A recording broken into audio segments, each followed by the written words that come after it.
नए वर्ष 2024 की शुरुआत होने में अब कुछ ही दिन बचे हैं। आने वाला नव वर्ष लोगों के लिए खुशियां लेकर आए, तो ऐसे में हर कोई नए साल 2024 की बढ़िया शुरुआत के लिए अभी से कुछ न कुछ उपाय करने की प्लानिंग कर रहे हैं। ऐसा माना जाता है कि नव वर्ष में कुछ चुनिंदा उपायों को करने से धन की बढ़ोतरी होती है और माँ लक्ष्मी की कृपा सदैव बनी रहती है। नए साल में अशोक के पत्ते से उपाय बेहद लाभकारी होते हैं। आइए नव वर्ष में किए जाने वाले उपायों के बारे में जानते हैं।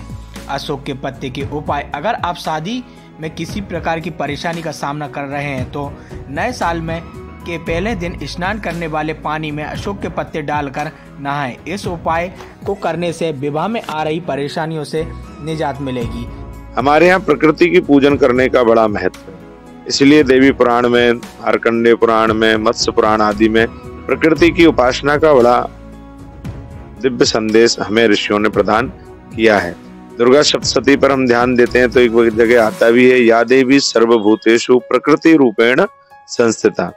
दूसरा ये है भैया कि अगर हम प्रकृति से प्रेम करते हैं तो प्रकृति हमारा कल्याण स्वाभाविक करती है। पंच पल्लवों का हमारे यहाँ पर पूजन का विधान है, उसी में अशोक के पत्ते का भी महत्व है। अशोक में ही बड़ा, इस नाम में ही बड़ी दिव्यता छिपी हुई है कि जिसके रहने पर शोक ना हो उसे ही अशोक कहते हैं, है ना। जो शोक से मुक्त कर दे व्यक्ति के जीवन में, सुख शांति वैभव ऐश्वर्य की वृद्धि कर दे, है ना, शोक का शमन करे, वह अशोक का वृक्ष है। उसके पत्ते की निश्चित रूप से हमें घर पे तोरण बनाना चाहिए और संभव हो तो भगवान गणेश जी को एक तांबे के पात्र में जल रख करके उस जल में हल्दी डाल करके और अशोक के पत्ते से गम गणपतये नमः, गम गणपतये नमः, गम गणपतये नमः ऐसा कह करके 108 बार, 1008 बार अशोक के पत्ते से भगवान गणेश जी का अभिषेक भी करना चाहिए।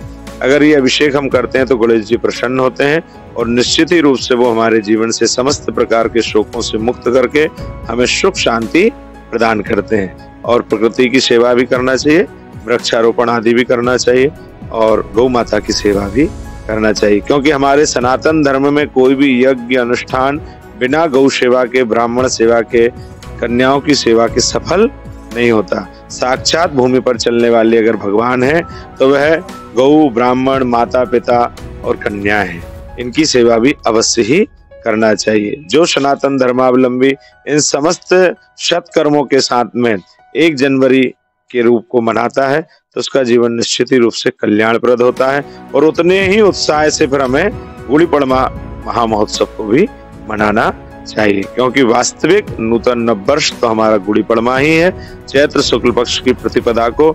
और उसमें तो स्वाभाविक देवी की उपासना होती है, चैत्र की नवरात्रि लगती है, तब देवी का खूब पूजन करें, भगवती को जल चढ़ाएं, लाल पुष्प की माला समर्पित करें तो जीवन मंगलमय होगा।